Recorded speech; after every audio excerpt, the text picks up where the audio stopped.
Welcome to P Passionate W World, R Radio N Network, LLC, a multimedia company.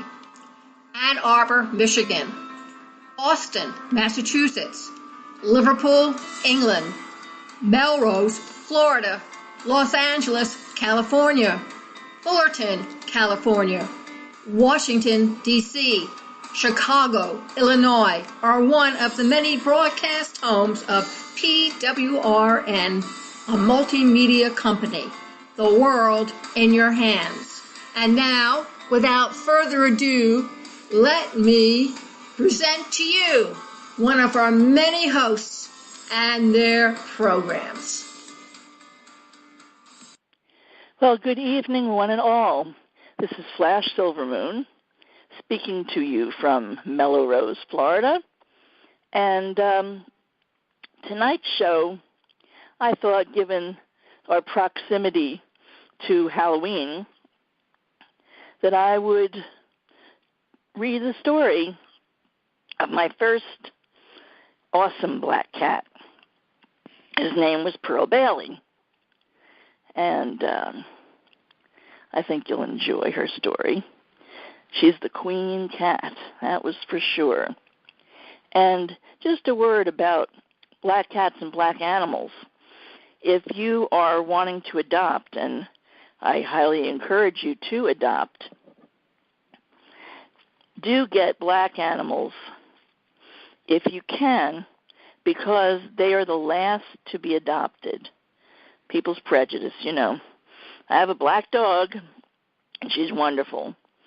And so don't let the fear of black cats or black anything get you screwed up, because they're just wonderful animals. And this particular black cat was awesome. About Pearl Bailey, with you, Flash Silvermoon, What the Animals Tell Me. After my petless year of solitude, which also coincided with a year of painful recovery from a horseback riding accident, I was finally ready for furry love in my life again. My friend Abby, who was part of the original Lower East Side Ewich tribe that moved to Melrose, was moving to California and needed a good home for her beautiful 2-year-old neutered female black cat, Pearl Bailey. I was a little hesitant as I was still adjusting to the loss of Luna, but Pearl seemed like the perfect new familiar for me. She used to entertain all the folks at Abby's house by walking across the piano keys regularly. So what could be a better way to get back into the world of furry animals than a piano-playing black female cat named Pearl Bailey? I mean, what else? I was told that the only thing that she didn't like was to be picked up and held, so I, of course, promptly had to check that out for myself, as I was a confirmed animal hugger. Just as I had suspected, Pearl loved it when I held her. Just loved it. She had been low cat on the totem pole in Abby's funny family, but in mine, she was the queen cat. I adored her and doted on her every move. Each mew, she had me under her paw, but never took advantage of the power imbalance.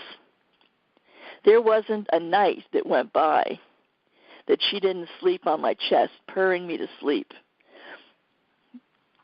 I mean, there wasn't a card reading nor a class that I taught in the old church where I lived that she didn't supervise, that she didn't move from student to student around the circle collecting pets and love all over her beautiful black body. One of my regular clients, who was totally cat-phobic, even befriended her.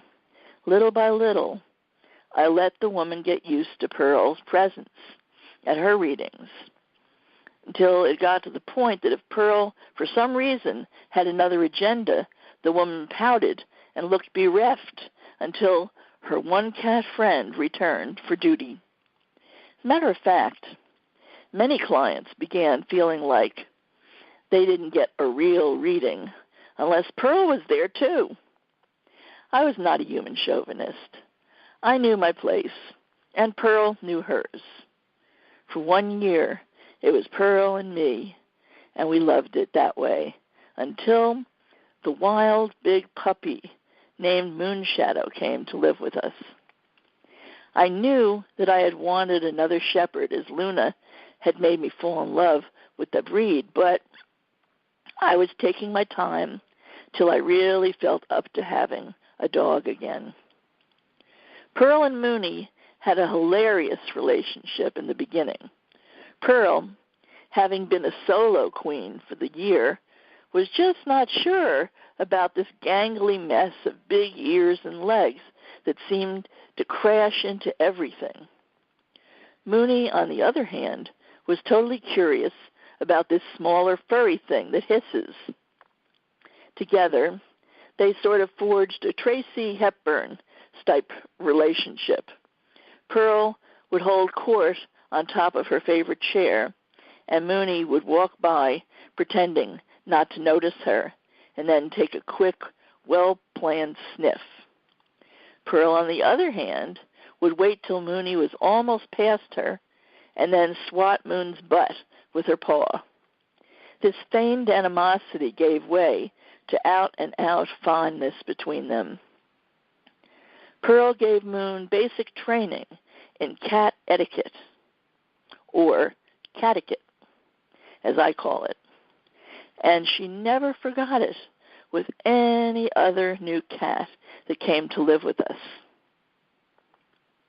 Pearl could probably have lived quite happily with no other cats in the house, especially after she and Mooney and I moved to Moonhaven, and Astarte, yet another dog, moved in as well.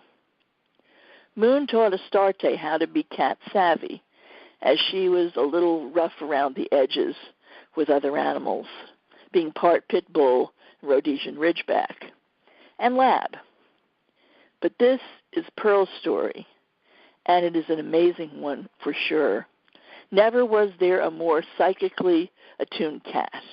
She always knew who in a given room of people most needed her affection and guidance, and she gave that so willingly and constantly. Pearl seemed equally at home with intimacy and her independent nature. We could all aspire such balance. Pearl's affection for playing the piano did not end in Abby's house. It was not at all uncommon to find her sleeping on my new digital grand piano or walking across the keys when uncovered. The cat just had a piano fetish, or was Mozart in a previous life, or perhaps Clara Schumann. For the most part, Pearl was the picture of serenity and grace, looking most things, just taking them in stride as long as nothing in her environment changed too much, and she could cuddle up with me at night. The relationship that I had with my partner was quite turbulent, however, and Pearl and I had cultivated an oasis of shelter in the storm. Somehow, I acquired another black cat named Sebastian in that divorce, and he lived with us for another year before just disappearing. During the next year, I started feeling the need to have a baby something. It all started when a baby goat literally fell into my hands at the county fair, and I cradled her till her mama goat could be found. Boy, that was so many years ago, and that same fair is happening tonight. That experience awakened such a maternal instinct inside me that would not be denied. Each day it was something else, a goat, a miniature horse.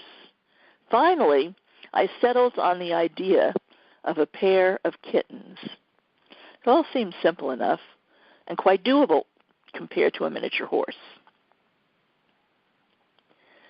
Today, in more enlightened times, I would have asked Pearl's permission or at least feedback regarding new felines for our family, but these were less enlightened times for me. One night, during a horrible thunderstorm, I brought Tara, the white Siamese, to live with us. The roads were so treacherous that night that I sang the Tara chant, and it goes, Om Tare Tu Tare Tare Swaha. I sang that chant all the way home to keep both of us centered and safe. The next night, as planned, I brought Merlin, the tiny tuxedoed Hemingway kitten, to Moonhaven to share the bathroom with Tara as they both just acclimated to their new home. They became affectionately known as the kittens, a term which followed Merlin till he was almost a grandpa. Well, I now had not one but two babies, and Pearl was having a fit. She retreated from my bedroom for days at a time and wouldn't barely look at me. I was just not expecting this disdain, but I should have been more sensitive to her queenly feelings. I should have anticipated this possibility, but I didn't. This would be a mistake that I would try never to repeat. I began to wonder if Pearl would ever return to my bed and our intimate connection. Weeks went by, and one day, when Astarte was about to pounce on the kittens, Pearl jumped between them, hissing, protecting her babies. I knew then that it was going to be all right, that she had turned, and it was a turning point after which all was forgiven, and the three cats became friends. Clearly, I must have needed more feline protection because I surely got it. One of my all-time favorite Pearl stories occurred during a past life regression class. A woman friend was in the midst of a rather dismal past life, which was ending tragically with her dying penniless in the gutter. We were all feeling the grim circumstances and intensity of the moment, because this was a class, when a booming sound came from the direction of my office. I instantly realized that it was the familiar sound of Pearl hurling herself against the closed office door. And she must have been mistakenly shut in there, and she fell asleep till now. I motioned for a student to go and open the door for her, at which point she came flying into the living room where we were working and carefully lowered herself down onto the chest of the regressing woman, placing herself deftly into the crook of her arm. Command performance here. Meanwhile, as all this is happening, I'm rigorously beating myself up for a lack of professional boundaries with my animals. And then the miracle happened, which made me never second-guess the wisdom of my animals again. The woman who was being regressed and still in trance state exclaimed to Pearl, "Oh, thank goodness you're here. You were my only friend, and now I won't die alone." We were all speechless, absolutely speechless. How did Pearl know exactly when to come out of her own nap to play this cameo role in the regression session? That night, Pearl got a can of tuna, her favorite, for service above and beyond. And now we'll take a very quick break, and we'll be right back with more story about Pearl Bailey, the Queen Cat. Hi, everyone. I'm Ed Robertson, host of TV Confidential. Thank you so much for listening to our program on PWRN, Passionate World Radio Network. If you like TV Confidential or any of the other programs you hear every week on PWRN, please consider supporting this station by becoming a patron of Passionate World Radio Network through Patreon. It is easy to do. It won't cost you more than a few dollars per month. And best of all, you will help PWRN continue to educate, enlighten, and entertain our global audience of 10 million strong and growing. For more information, go to patreon.com/PWRN. That's Patreon, Patreon, patreon.com/PWRN. And thank you again for listening. Okay, this is Flash Silvermoon, What the Animals Tell Me, Pearl Bailey, Queen Cat. Back to her interesting tale. Pearl and I had a wonderful 13 years or so together, with her rarely missing a night on my chest or a reading at my side. During those final years, I had been severely psychically attacked, and although Pearl definitely had a black belt in psychic self-defense, as did I, her defenses were worn down by age, and she succumbed to a cancerous tumor, no doubt meant for me. I learned an enormous amount those final 2 weeks with Pearl. And, I must say, the best way to protect your animals from stuff like this is to protect yourself. Just throwing that in there for you. I just learned so much from her those weeks, and somehow she'd been preparing me for this by sitting in my regression chair day after day for weeks prior. I finally got the message that she wanted me to time travel with her, to visit an important past life that we had together. The night that we finally went on our journey, I had one of my students regress me with Pearl sitting in my lap. As Pearl and I sat there, moving through time to our destination, I could feel our bodies begin to meld together, and then suddenly, there we were. She, my black horse, and I, some sort of a crusader in partial armor. I was fascinated by this pairing, and even more by the seamless bodily connection that we had as we galloped into many a battle until we were ambushed by an opposing warrior and killed. I had totally forgotten until this writing about Pearl being my horse, and perhaps that is why in her current incarnation she likes to hang out in or near the barn with my horse China Moon, who used to be her old buddy, Mooney. That seamless physical connection between us continued even after we moved back into our present life. I thoroughly enjoyed our deepening closeness, but was confused by it as well until she got the cancer diagnosis, and I had to try everything I knew and things that I didn't to save her from this killer. By this time in my life, I had also begun to be mentored by an animal communicator, Kay Cornish Mann, who also had a previous life with Pearl and I in Egypt. During that life, Pearl had been hers, and when she died, I inherited her black cat. Needless to say, we both had very deep and special feelings for this cat, as did Tara, who I was living with at the time. Tara and I took up turns, laying with Pearl, spelling each other at night,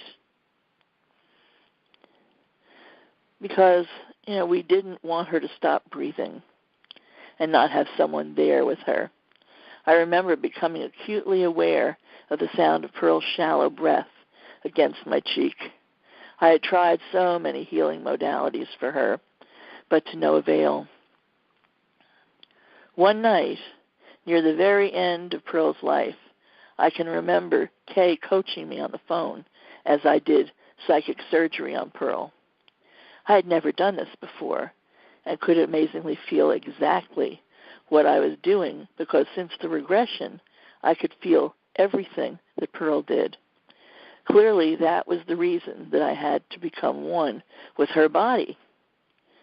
This stuff is fascinating. And now I could accurately feel my way through her to remove the cancer. I remember moving my hands through her almost lifeless form, through my own fears and almost blinding tears, feeling the movement of a very large mass. Kay's words, "I think we got it," came through the phone, but I was crying so hard I could barely hear her voice. Tara and I were cautiously optimistic after that night, and Pearl actually did seem to rally for a bit. One of the things that she always loved was to sit in the bridge section of the grandmother tree, which wrapped its arms around the magical circle in Moonhaven. Obviously, this was a place of great healing and peace for all of us, and especially my animal friends. On these days, Pearl would drag herself out my door and over to the tree to bask in the sun. After a while, though, it became clear that she could not really make it on her own steam. So we took turns carrying her out to Grandma and sitting with her for an hour or so till she seemed to want to go back in. The other animals would all come too, and we would have family meetings out at the tree and sing our goodbyes to Pearl. On that last night, I once again was asked by Kay to do psychic surgery on Pearl, with her supervising, of course. This time, we were not to be successful. And through the torrents of tears, I felt my cat's life force pass from her body. I thought that I might die myself. The grief was so intense for me. She was, after all, my Pearl girl. My black horse, my Sheba, Lila from ancient Egypt. And who knows who should we be coming next? This was the beginning of my understanding that our animals did indeed reincarnate, and that we did have some way to draw them back if it was their path and desire. I sat with this knowledge, as well as my profound grief, for some time. A knowing emerged that Pearl would return on or near Easter Sunday, which was April 4th that year, and only about 2 weeks away at the time. She had passed on September 11, and I was absolutely elated at the mere thought that I might have my Pearl girl back. On April 3rd, on a trip to the Ichetucknee House, that's a spring-fed river in north central Florida that Tara owned, a black lab chow puppy appeared in the driveway. He was starving to death and weak and oh so precious. Of course I'd want to keep him, or at least save his life and find him a home. Someone so weak and vulnerable needed a really strong name, so I called him Tonka, the Great One, in Lakota. And he happily moved into Moonhaven. Was he Pearl? It was so close to Easter after all. And she said that she'd come back. I checked with Kay on this, and she confirmed what I suspected. That Tonka was a messenger from Pearl, not Pearl, but a teacher to help me understand more about this reincarnation process. And I will be right back to finish up Pearl's story.